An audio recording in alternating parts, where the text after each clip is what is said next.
بسم اللہ الرحمن الرحیم۔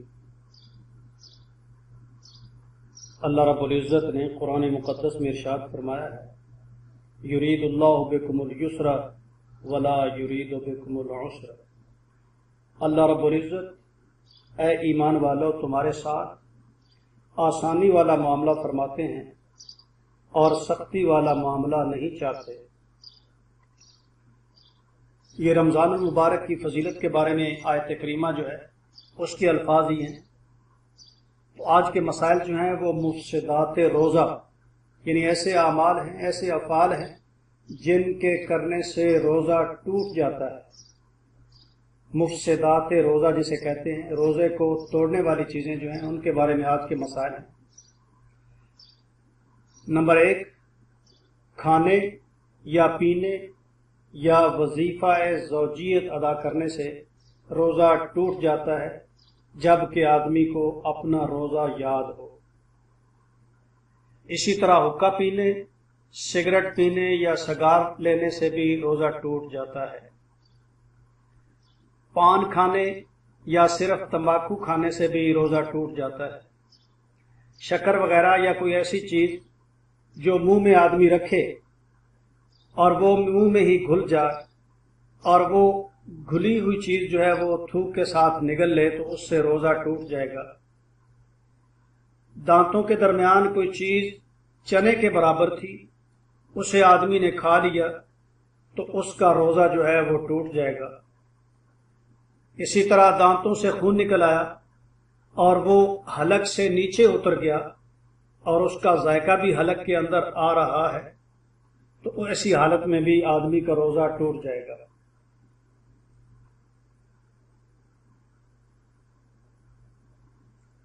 روزہ یاد ہونے کے باوجود اگر آدمی نے ناک کے نتنوں میں کوئی دوائی چڑھا دی یا تمباکو وغیرہ ناک کے ذریعے چڑھا لیا تو اس سے بھی روزہ ٹوٹ جائے گا۔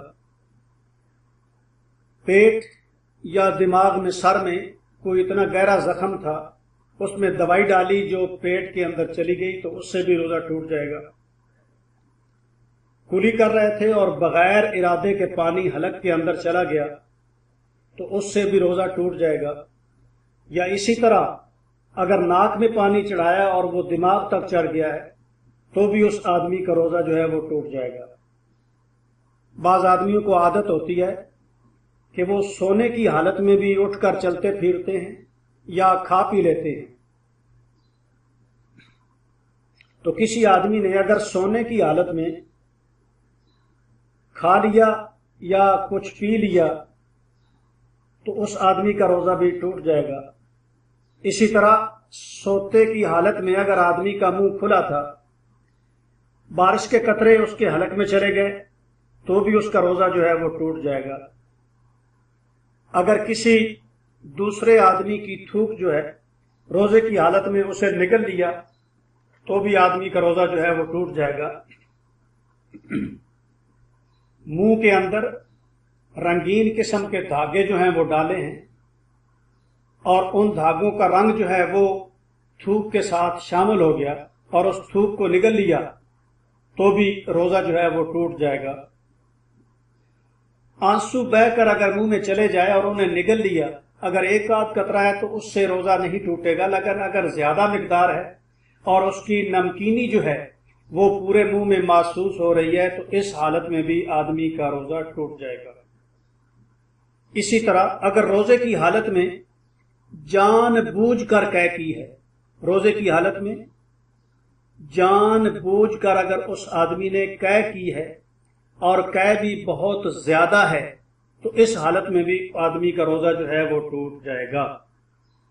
جان بوجھ کر قے کی ہے اور قے بھی زیادہ ہے تو اس حالت میں بھی آدمی کا روزہ جو ہے وہ ٹوٹ جائے گا۔ یہ چند ایک مسائل جو روزے کے متعلق ہیں کہ ایسے افعال یا ایسے اعمال جن سے روزہ ٹوٹ جاتا ہے، ان میں سے کچھ ایسے ہیں کہ جن پر صرف قضا ہے اور کچھ ایسے ہیں کہ جن پر قضا بھی ہے اور کفارہ بھی ہے۔ قضا سے مراد یہ ہے کہ ایک کے بدلے صرف ایک ہی روزہ رکھا جاتا ہے، اور کفارہ سے مراد یہ ہے کہ ایک کے بدلے ایک